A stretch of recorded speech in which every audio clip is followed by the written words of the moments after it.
From the Channel Seed Studios, Nick Osen and Jake Brend talk all things Big 12. This is Firmly Entrenched, powered by Heartland Flags and Gifts. Every team, every sport, every flag, almost.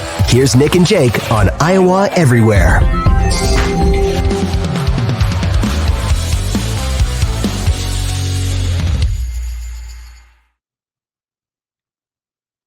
Good morning. We are in the Channel Seed Studios. This is Firmly Entrenched with Jake Brend. I'm with Local 5 Sports out of Des Moines, and I'm joined, as always, by Nick Osen with Cyclone Alert 24/7 Sports. Nick, how's it going? Jake, I'm doing great, man. I think we got a lot of fantastic, fun, positive reception from our first episode, and we're only going up, getting a little bit closer to football season. I know it's going to be a great slate for us, Brent. So, to my understanding, this is dropping on Wednesday, but we're recording right now on Monday. We're all over the place. Aiden, our producer's going to Las Vegas with Circus Sports, one of our presenting sponsors powering Firmly Entrenched. He's going out there for week 0 with 2 guys named Chris, and they're going to be busy out there. And I'm going to Chicago the next 3 days. So believe it or not, Monday is the only day we can make this work. But we're going to keep this about as evergreen as we can with some current Cyclones in the NFL. And we saw a lot of that this past weekend, but in particular, Brock Purdy was the biggest name. And we're going to touch on him later. But I know another former Cyclone, also from right around this area, Jake Hummel, Dowling alum, had a really cool moment with a pick six. Did you see that on Twitter, Nick? Yeah, I saw, Jake. You and I were kind of all over that right away, as a couple other Cyclones Twitter members were, let's say. And that was really impressive. Obviously, the play itself, a pick six is fantastic. I think Jake Hummel, he gets not overlooked, but maybe forgotten about a little bit in the NFL. A team that maybe not as many fans are here, and he's not the biggest name of the guys that are there. But again, he got onto a really good, competitive, well-coached team. And what was so cool was to see Coach Sean McVay, obviously one of the kind of better, more fun personalities in the NFL coaching tree right now, just going crazy about it on the sidelines. I think that was really something that stuck with me. And I think Hummel, yet again, is probably going to safely, make a team, as are a couple other players that we'll be touching on here, Jake. Yeah, Sean McVay has a future in the booth. You could just tell it on that play. I can't remember what he said. It was just, I think it was hook drop Jake Hummel, atta baby. it was pretty good stuff. I played it on the 10 o'clock news last night at Local 5. Nick, are you a coffee guy? I'm always working like nights, so I'm usually up around this time, but I'm usually not like looking and sounding presentable. So I'm choking down a cup of coffee today. Are you? Well, Jake, you look great as usual. I'm actually not, believe it or not. We tell no lies on this show. I have never had a full cup of coffee. I've had, I think, 3 sips in my life. Really? Including one recently off of a pretty decent drink my girlfriend got from Starbucks. But no, man, normally I'm just running on kind of pure happiness and natural adrenaline, really. So no caffeine? It honestly, it gets me. No, I'd said no coffee, but you're not far off. I do. I had a lot of Mountain Dew and like 5-hour energies in college. So I try to stay off those a little bit. They don't mesh too well with, kind of my personality and just kind of how I like to feel, mentally. I think it gets me a little bit too revved up. So I've just got a thing of water getting me going for the day, Jake. Hey, there's nothing wrong with that. And you mentioned having energy without caffeine. I think that's impressive that you're able to do the 2-minute drill, just straight waking up, drinking some water. And that is brought to us by Heartland Flags. You wanna take us through your 2-minute drill, Nick? Yeah, absolutely. So, one of our early kind of favorite segments with this, Jake, brought to you and brought to us all by Heartland Flags and Gifts, free shipping anywhere in the U.S. Again, new products constantly, every team, every sport, just about every flag, as we kind of confirmed last week, even Simpson College, Western Kentucky, really just about any school you can think of, any team, Heartland flags and gifts. So for my 2-minute drill, we're really going to continue to focus on, especially before we get into kind of the full-blown Big 12 season, Jake, just some Cyclones focuses. And, recently, as we're now, I think about 3 full weeks into Iowa State full fall football camp and just 2 weeks away from the season, which is crazy to think about. They've revved up kind of some of the one-on-ones, the live reps, offense against defense a little bit. And so I want to be the second one to formally introduce you, Jake, and much of the fan base and our wonderful listeners truly to a name that was tweeted out this weekend.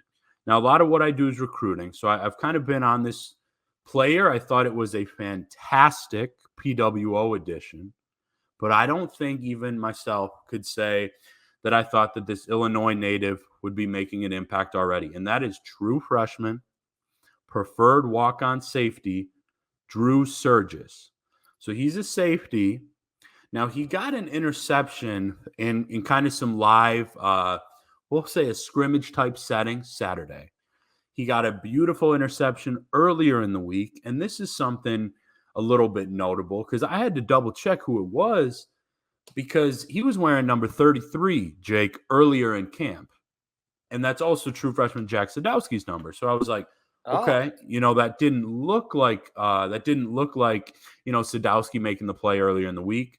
So then I did double check, and Surgis is now wearing 29, a number change. And from what I'm hearing, I'm not going to go out there and say that, this guy's going to end up, starting week 1. But what I can tell you, Jake, is he has played well enough to potentially see the field early on in his career. Wow. And I would certainly say if Drew, which absolutely I expect him, to be at Iowa State, play at Iowa State, I can't imagine that he is going to be a PWO and a walk-on for too much longer and long-term in his career. You have to think based on the way that, some of these walk-ons are getting scholarships within the program. Surgis is already kind of making his way with his play, his energy, his leadership as a true freshman to potentially getting a scholarship down the line, I would very much think. So I'm not in a football locker room. I don't belong in a football locker room.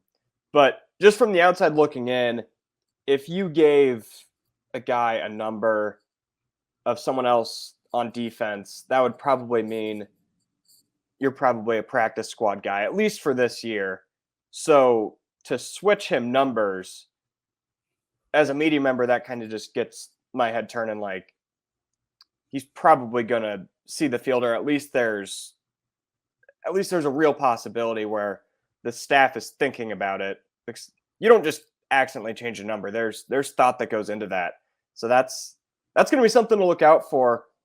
And in the Campbell era, it feels like whenever there's a true freshman that's going to make an impact on defense, especially, we hear about it before the season. Like I remember we were hearing about this Michael Rose guy going into the Iowa game. We're like, who's Michael Rose? And then you look out there and he's the best player on the field. It feels like we're hearing the same thing with Sadowski. Just since beginning of July, it's this Sadowski kid's going to play and he's going to be good. So Nicky Clicky also obviously has a little bit more insight than I do, but that would be a good addition to an already loaded Iowa State defensive backfield. Yeah, Jake. So Nicky Clicky, that's insane. That you can thank producer Aiden Wyatt for that. I know, and he knows. I think it's kind of funny. Jack Sadowski, man. Many people know this. I've been kind of trying to lead that train really since the spring. He was I believe, going off memory, the first scholarship commit, first or second that I covered, since I got here.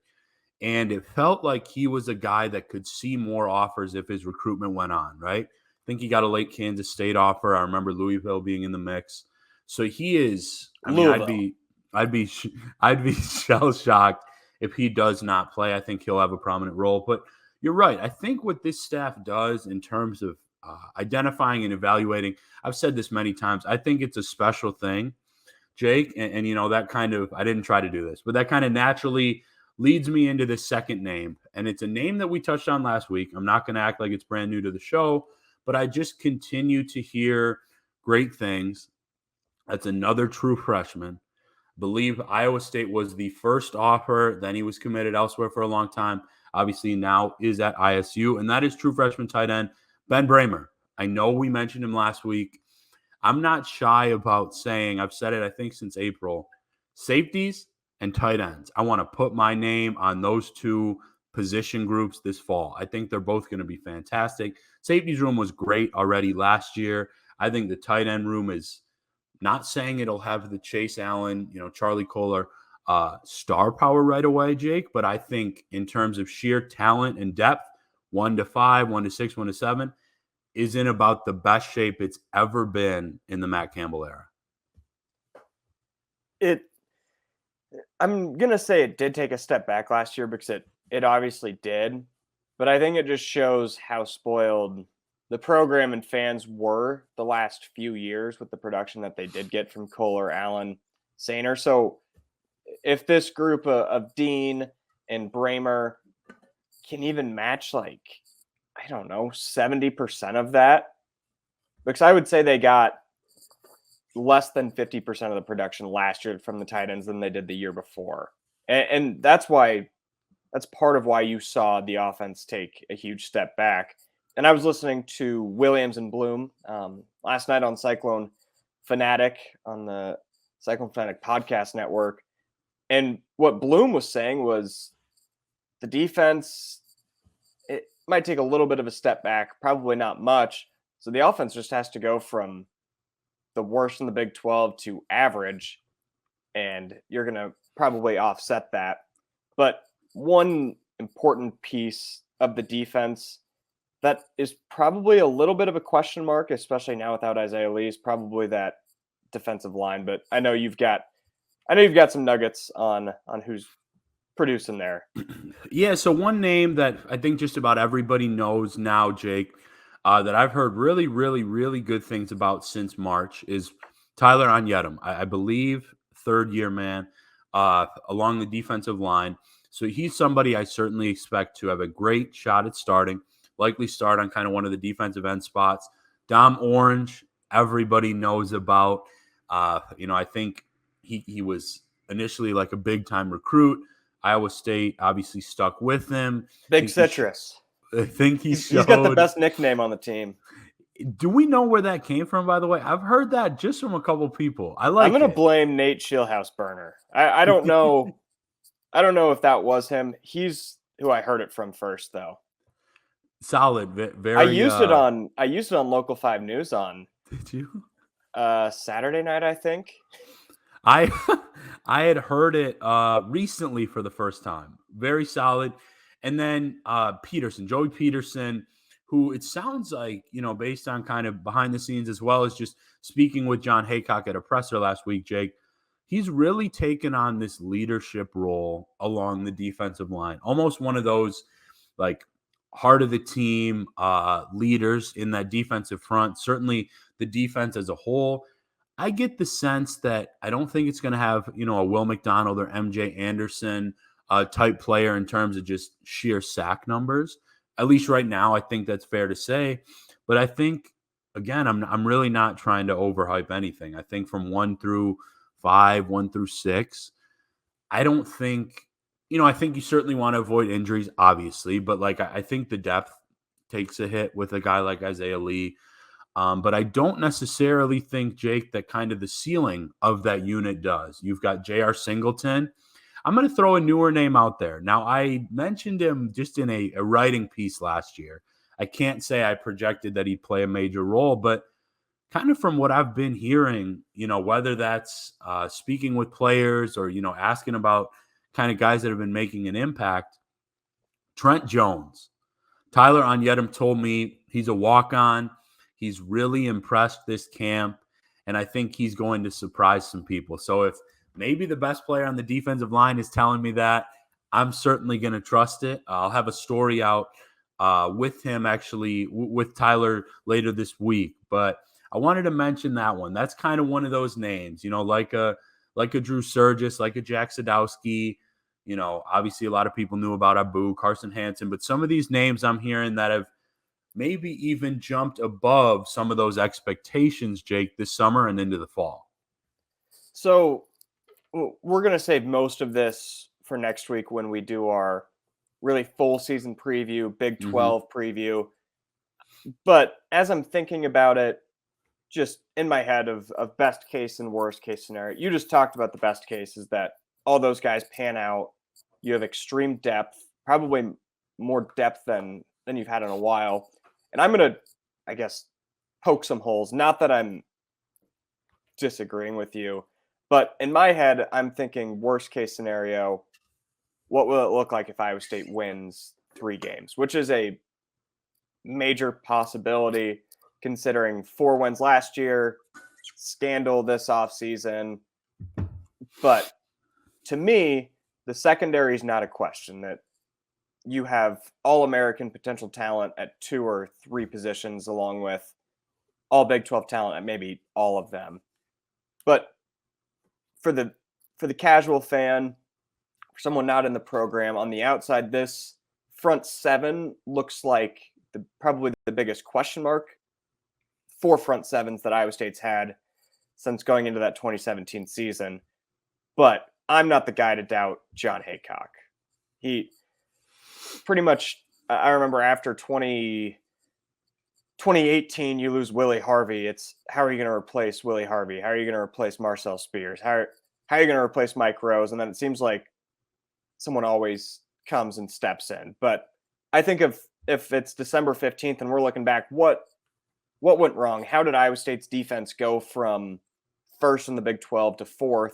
Which I think if that happens, they're in pretty big trouble unless the offense takes a big step jump.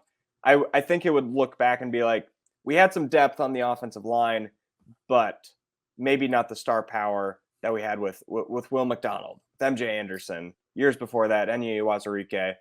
But that's just me kind of bouncing around in my head the potential of what it could look like if it wasn't as great as it has been in years past. Yeah, Jake, I think that's I think that's really fair to kind of question what that could look like, because the defense to me was a top 6 unit in the country last year. Yep. Do I think it's going to be that this year? Maybe not, but I think it will still be very good. I really do. Man, I'm somebody, and I didn't grow up a Cyclones fan. I admittedly tend to lean optimistically. I know it's just kind of for the sake of discussion. I can't see just 3 wins. I really can't see that happening. Only 3-9. I think it'll be better. But in your case, you said if that were to happen, I think I would go to injuries. I think that what would have to happen is injuries happen either across the front of the defensive line or the linebackers, specifically a guy like Gary Vaughn, because I'm getting the sense he's just going to be a star this year. I really do anticipate that. And then again, you've got talent in the linebacking core, but it's a lot of young guys. So I think I would just simply say, because I think so highly of the defense, coaches like Eli Rashid and Tyson Veit, with the linebackers, I think so highly of these players and these coaches that if it were to get down to 3 wins, and I know the over-under sitting around 4.5, 5, if it got down to 3, then I think it would just have to be injuries, because I think that execution, I think that growth, I think that leadership and development will just be too good. Could the defense be ahead of the offense? Certainly at times. Yeah, I think that's fair to say. But from what I expect from the tight ends, like I mentioned, the offensive line group getting better, and an RB room, I just think that overall, it's funny. I was doing record predictions, Jake, on my site this morning as we're recording, and I see here and there's a 3-9, there's a 4-8. Do I understand kind of having to wrap your brain around a tough season last year and then picking this year? Yes. But I can't see it. I think too highly of the roster and, quite honestly, the coaching for that to happen. Yeah, I'll make one more point. We'll move on to our Brock Purdy discussion. I should clarify when I say the defense taking a step back, I mean going from like an A to a B. I just can't Mhm. foresee a John Haycock defense being any worse than a B. And I think on the flip side, if Iowa State wins 7 games, you could look back and say the defense was just as good as last year, but they got a few more bounces and a few more of those tipped passes turned into interceptions instead of falling right where there's nobody on the field. The other team in the state, Iowa, the reason they're so good is because not only they tip passes, it feels like no matter what, someone is always there to catch it. And I think Iowa State, whether it was bad luck last year or whatever, football gods weren't in favor of the Cyclones. Just they didn't turn the ball over as much as their defense probably deserved because they were that dominant. But we're going to go to Brock Purdy. For that, though, we want to thank our friends at Circus Sports. The highest limits, the lowest holds, and the best odds. You can download that on the App Store. You can even bet the NFL preseason. I don't understand why anybody would ever do that. I would save your money more for week 0, which is coming up in a few days. I've kind of turned into our friend Ken Miller on the hook with Mike Palm. He only bets futures. And right now I'm looking at my MLB futures that I've got on Circus Sports. I've got the Cubs over 77.5 wins. That's going to hit. I've got the Twins making the playoffs. That's going to hit. I've got the Rays over 90.5 wins. That's going to hit. I'm going to go like 5 for 5 on futures. And then I could go out on a college football Saturday and I could go 0 for 5 pretty easily. So one future that I really like looking at last night on the app, the Eagles, the Eagles of the NFC East are minus 110 to win the division. And here, this is from a total like homer cowboy. There is no shot the Cowboys win the East. I'm sorry, minus 110 for the Eagles is free money. So go and get that on Circus Sports Iowa. Download it in the App Store wherever you get your apps, but please remember to bet responsibly. And if you're betting on the 49ers in the preseason, I wouldn't do it expecting Brock Purdy to be out there. Listening to Kyle Shanahan's press conference yesterday at Local 5, he made it sound like Purdy's done after one drive where he went 4 or 5 for 65 yards, had a rush for 8 yards, took a sack. Wasn't really his sack. The sack wasn't really his fault. Looked like a blown coverage. But I think he looked like Brock Purdy. He wasn't obviously doing anything too crazy. It was preseason. But for throwing 5 months after a pretty rare elbow injury, I think he looked good. And I don't know. It just looks like it's his job to lose. He was doing some RPOs, just rolling out in the pocket. But it's impossible to ignore the drama, which I think just shows how NFL is king with training camp stats. Who keeps training camp stats? I've never seen in the NBA, oh my gosh, Steph Curry, he only went 3 of 10 from 3 today at the Warriors training camp. You never hear anything like that. And you have journalists, you have 49er fans tweeting out every day, oh my gosh, Purdy threw 3 interceptions. Trey Lance, he threw 2 interceptions. And Purdy was actually asked about this in his press conference yesterday. And what he had to say was, I take pride in not turning the ball over. It's huge as a quarterback to be able to make smart decisions every single snap, every single play. So it's not like I'm just going out there throwing stuff up and saying, I'm trying stuff out. It's nothing like that. I'm a competitor. I want to be able to rip the ball, obviously, coming off an injury, sort of seeing where I'm at with some throws and stuff. That's a thing. But outside of that, it's practice for a reason. Obviously, I'm trying to find that edge and that little chip every single day. I just keep working on my craft and then go about it that way. But yeah, to make a big deal about interceptions and stuff at practice and whatnot, like, I don't know if you get tied up in that and wrapped up in that. I feel like it's sort of for nothing in the sense that what matters is game days on Sundays and in the moment making the right decision when you know you're in real situational football and stuff. But you can work on that in practice. And I think when I read that, that can sound sarcastic because I'm sarcastic, but Purdy did say it with a little smirk on his face, but means that in a pretty genuine way. I just thought that was a funny. That's such a funny quote to ask somebody. Like, yeah, man, you just looked good in this game. 4 or 5. Sack wasn't your fault. Incompletion wasn't your fault. You about scrambled for a touchdown, but Mr. Purdy, how about those interceptions that you threw last Monday morning when you were probably throwing to third strings? Yeah. So here's where I'm at with this, Jake. First off, I think that the NFL is different. Like you mentioned, NFL is king. I do think it's okay to note, of course, how players are performing.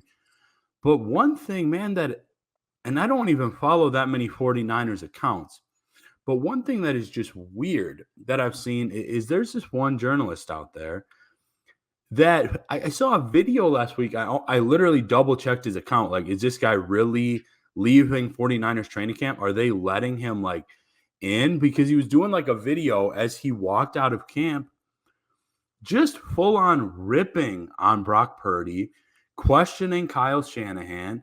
And I'm like, man, I'm speaking for myself personally, Jake. I like, Trey Lance's talent. I hope that they both can have really successful careers. But Brock Purdy almost helped lead this team to the Super Bowl last year. But by all accounts, he's come back from recovery quickly to get back with the team. Locker room loves him. We know from being around Iowa State, he puts in all the time necessary. And so it was almost like, dude, you can do your job. You can mention these numbers, what you see at training camp, but it's almost like there's an agenda being pushed, like a narrative. And it was really weird. I swear to you, I'm not going to name drop, but I looked at it twice. Is he really leaving practice right now? I don't know how they kind of let this guy in. So I think that speaks to, what you said, Jake. I think there's a place to discuss that kind of thing. And I do think it can be noted, but certainly in game is what matters. His health is what matters. The overall team is what really matters. And, I didn't get a chance to chime in on how much I love that Eagles bet, but I'm also pretty high on the 49ers. I think I want to check out, basically where a couple guys are at with contract situations. But I think that San Francisco, as I'm looking at a Purdy Niners jersey in your backdrop, I really do think that they are set up for success. There's room for a couple Heartland flags up there to the left and right of that Purdy jersey. Well, a few weeks left of preseason. That'll probably be the end of most of our NFL talk, other than I'm guessing what we'll see from Breece Hall on Hard Knocks. But let's close out with some Big 12 discussions. Let's talk scheduling. I know this is a year away, but the Big 12 is about to welcome 4 new schools next July. Get rid of 2. I don't even know which 2 are leaving. They're kind of irrelevant. But so you've got 16 teams, and I actually posted this on Twitter a couple weeks ago when it happened. But if I was Brent Yormark, first off, I'd go hang out with Jay-Z, and then I would make this schedule. Mm-hmm. So the way I have this written down, I've got 4 pods, northeast, southwest, pretty easy. In the first pod, it's the North pod. It's Iowa State, Colorado, Kansas, K-State. South, Baylor, Texas Tech, TCU, Oklahoma State. East, Central Florida, Cincinnati, Houston, and West Virginia. And then west, you've got the 4 Western schools, Arizona, Arizona State, BYU, and Utah. So the way that I thought this out, you still play the 3 non-cons. We're playing a 9-game conference schedule. You play your pod every single year. That's 3 games. You're at 6 currently. Then you play 1 other pod each year, rotate that. So, for example, the North could play the South pod. So Iowa State would play Baylor, Oklahoma State, Tech, TCU. And then you fill those 2 games with what the NFL does. So you play your division equal in the 2 remaining pods. And I don't know how you would do this the first year, but if Iowa State finishes second in the North in 2024, and Wait, Jake, how many conference games are we looking at with this? this would be 9. So Okay. it would be just like they're playing now. Okay. Yep. So essentially, if you're playing the South Pod in 2025, you finish second, and Cincinnati finishes second in the East, you would play Cincinnati. In the West, if it's Utah, you play Utah. So it's pretty actually identical to how the NFL does it, just on a smaller scale. It is, yeah. I tried thinking about it. I guess what's the downside to this? What do you think of it? Honestly, dude, because I had asked how many conference games just because I was thinking, basically like 3 in each pod, but there are 4. So that would obviously get you to 9. Man, looking at your choices, dude, I love this. I think that it adds a regional aspect. I think that it adds obviously some variability in terms of which other pod you play. I think that there are levels of competition incentives within it, just like maybe not incentives, but level of competition results. Because, like, perfect example, you mentioned the Eagles earlier. Now they're the best team in that division, but they're going to have to play like a first place schedule this year. Exactly. So I think that gives other teams maybe chance to move back up. Man, I'm not sure how quickly, you thought of this, Jake, but I think it is fantastic.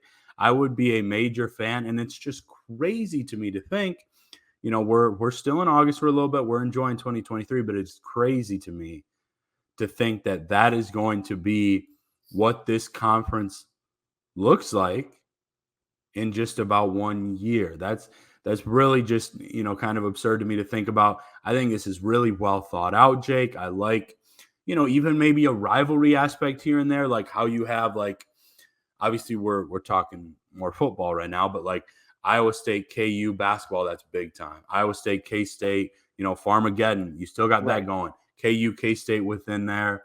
You have Colorado. I think I'd maybe want to, dive in a little bit. Maybe there's another team to, kind of mix and match with Colorado, but I think it's really well done. And I'll be intrigued to see, maybe we get this to your guy, Yormark, and see if this is something that they roll with a little bit. Yeah, just what I like about it. First, let me start with what I dislike about it. I would rather have the round robin. Yes. I like TCU coming to Ames and then you go to TCU. I like how that works. I'm going to miss that so much, especially in basketball, more so than football. Big time. Like this year, it's weird that Iowa State's not playing West Virginia or Tech, but at the end of the day, it's West Virginia and Tech. If they were playing K-State, then you might find me complaining. But I'm really going to miss the round robin. That's the best way you can do it. And the problem with this scenario is, let's say Kansas finishes last 5 years in a row, which is probably a possibility, and Utah never finishes last. Your KU would only go to Utah once every 6 years and vice versa. So you still run into the issues that the Big Ten has run into, where Ohio State has played in Kinnick once in the last 7 years. So, but it's going to be unavoidable with conferences this big, which I think is at the heart of the issue, the problem. Yeah. But you obviously don't want to get rid of a game like Iowa State, Oklahoma State that's been played for so long. And it's become I'm not going to say a rivalry, but it's always a competitive game, no matter how good each school is or how bad each school is. But if you want to make it a rivalry, you guys both just have to win your pod. And that's about as simple as that. And I think it could be fun, where I look at that East pod with Central Florida, Cincinnati, Houston, and West Virginia. I think in 5 years, Central Florida will be the class of that pod. You go out west, maybe Utah is. There's a little rivalry of Central Florida and Utah win their pod every year. They're playing each other every year. That can be a little rivalry, but I'm just a guy with a microphone and an idea. No, I love this, man. And you know what? Just because, again, I mentioned what I do with recruiting. UCF or Central Florida, they really do have a chance to become like the class, if we use that division, like the class of that, or quite honestly, Jake, the way they're recruiting, one of the better, more consistent teams in the entire conference. Yeah, they're certainly more so for football. I don't see them really emerging as a basketball power, at least not anytime soon, really. Well, the Big 12 needs someone to not be a basketball power. They need just a couple bad schools in basketball, or else. Yeah, I mean, it's nice to have kind of one or two of those gimme type games, Yeah. which are not a lot of in Big 12 basketball. But football, again, the way they're recruiting, I think that they could be, about as good as they maybe showed a few years back. Not quite to that level, not that ceiling, maybe playing tougher opponents. But just wanted to say, I think that's a good note, and I think that breakdown, I love the round robin specifically for basketball. It was just a joy to see, when that was happening with the Big 12 conference. But I think this could be the next best thing, Jake, and I like how you broke it down. So to play a round robin with a 16 teams conference would require 30 games, which I'm not against. This might be an idea for another podcast, but get rid of those Arkansas Pine Bluffs, get rid of the Southeast Missouri State, get rid of the Grambling State. I don't want to see any of that. I just want you kick off the season. You can play one cupcake. Your pick. If you want Long Beach State to come up to Hilton Coliseum, go for it. But game 2, you're going to Arizona. I don't see that happening until March. No, it's not going to happen. Jake. It would be better for the fan. And if your mark is wanting to make this a basketball conference, why not become the king of November? Why not become the king of December? Take over the NFL. No, that's not happening. But we're probably going to wrap this week up. Sorry we didn't get to too much Big 12 discussion. Next week is going to be our really deep dive into the Big 12. Really, just we're going to focus on that. Yeah, Big 12 football and Iowa State next week is all. Yeah, we're going to have our Big 12 standings predictions powered by Heartland Flags and Circus Sports in the Channel Seed Studios. We're going to pick all the Big 12 Week 1 games. We're going to preview Iowa State, UNI, maybe some dark horse picks to win the conference. I've got an out of the box one, but it's going to be a really fun episode, and we're going to be live next Wednesday at 2:30 in the Channel Seeds Studios. We're doing it? Yeah, we're doing it. We're doing it. So hopefully it's going to be basically content galore next week because, this was a lot of fun, some good discussion, always talking about Cyclones in the NFL, but it's going to be a lot more kind of, college and focused, really centric next week, Jake. Obviously, we'll be just 2 full days from Iowa State kicking off, Big 12 football season really getting going, and I'm excited to hear who your dark horse picks could be. My dark horse pick might be my pick. Just okay. We'll let that be a little teaser, little cliffhanger for me too. All right, well, Nick, thank you. Enjoy your week. Aiden Wyatt, thanks for getting back from class so soon. I know you've got another show to do. Aiden's always grinding. I know last week we made you the big party guy. Did you stay safe, hydrated at 801 Day? It was so freaking hot. Like, I was out from like 8:45 to 11, and I was sweating. I just wanted to go home and sleep. Yeah. 8:45 a.m. to 11 a.m. And then I watched the Cubs game. I think they were at 120. Yeah, that was a stressful Then I was pretty much in for the day. Yeah. I love it, Aiden. Well, glad you're in one piece. Glad you're not sunburnt. That was my biggest concern. I mean, looking at me, I don't tan. All right. Well, Aiden, enjoy. Legends and listeners, be sure to go listen to Scott Docterman and Chad Leistico. 2 guys named Chris. I'm about to go listen to this morning's episode. But we will be back next week. We're going to have a lot of football to talk about. Can't wait. See you next week.